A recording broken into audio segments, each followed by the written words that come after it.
I'm not really I listen to Neville Goddard. Okay, he's my go-to when I go to sleep. Audiobook, YouTube, whatever. And he states that the Bible is our personal diary to give us, kind of like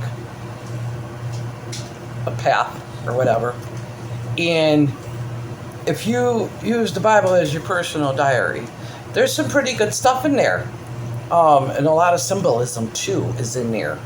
But I want it with the events of the world, what's going on as of late, more so that we're more aware of now, thanks to social media.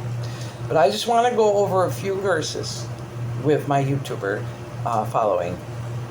Okay, key verses for the events that are going on around us. 1 John 2:15 says, "Do not love the world or anything in the world. If anyone loves the world, love for the Father is not in them." Now, in you, your spirit being you are Jesus Christ. We are all Christ. We all have the Spirit of Christ in us. So when you are conforming to the things of this world, you're forgetting about you.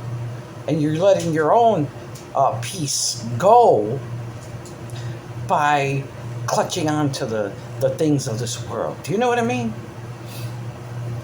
Romans 12:2. "Do not be conformed to this world, but be transformed by the renewing of your mind. Then you will be able to test and approve what the good, pleasing, and perfect will of God is." Peace of mind. We don't need this chaos that we are getting from the worldly events to affect our peace and our own mind and our hearts and our souls and what's around us. Matthew 6:25-34 advises against worrying about earthly concerns like food, clothing, urging instead, but seek first his kingdom and righteousness, and all these things will be given to you.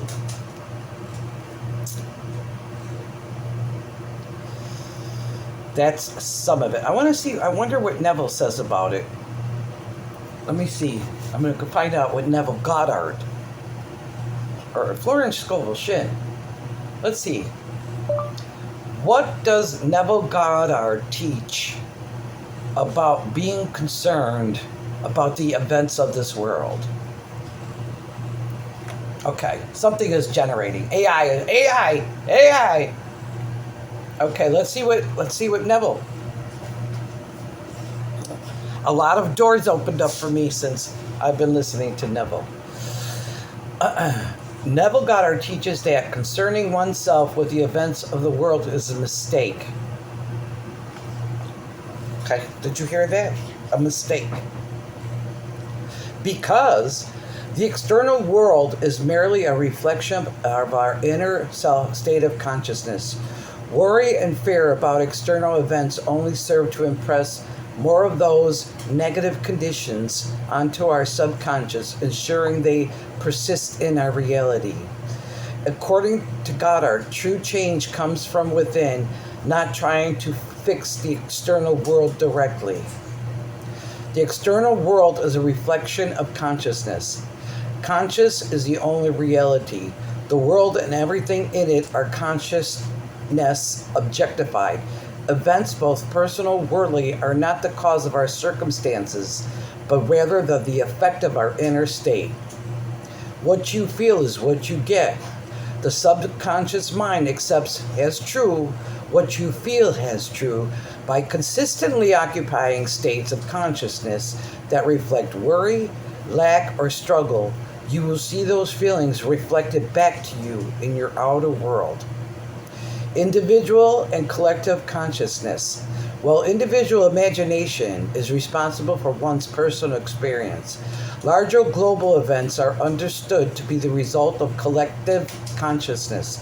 For this reason, becoming consumed by fear over global conflicts, pandemics, or other major events is counterproductive. Makes sense? Makes sense to me. The solution is to change your inner state. Instead of reacting with concern to the news of the world, Goddard's teaching advocates for internal shift of focus. Move attention from the problem to the solution. When faced with a disturbing event, whether personal or global, the key is to shift your focus from the problem itself to the feeling of the problem already being solved. This mental shift aligns you with the consciousness of the solution. The law of assumption. Worry implies that your desire has not been fulfilled. The correct approach is to assume the feeling of the wish fulfilled. By denying the evidence of the senses and appropriating the feeling that your desire is already a reality, you move toward its realization. Everyone is yourself pushed out. Goddard taught that everyone you meet is a projection of your own inner states. This means the only person you ever need to convince or change is yourself. Imagining a better world for yourself and others is not a passive act. It influences your reality, which then influences the broader world. Interesting. A practical approach to world events. It is not your job to bear the state of the world. Reddit discussions on Goddard's teachings confirm that followers should not feel the exhausting burden of trying to manifest solutions for every world problem. Write yourself first.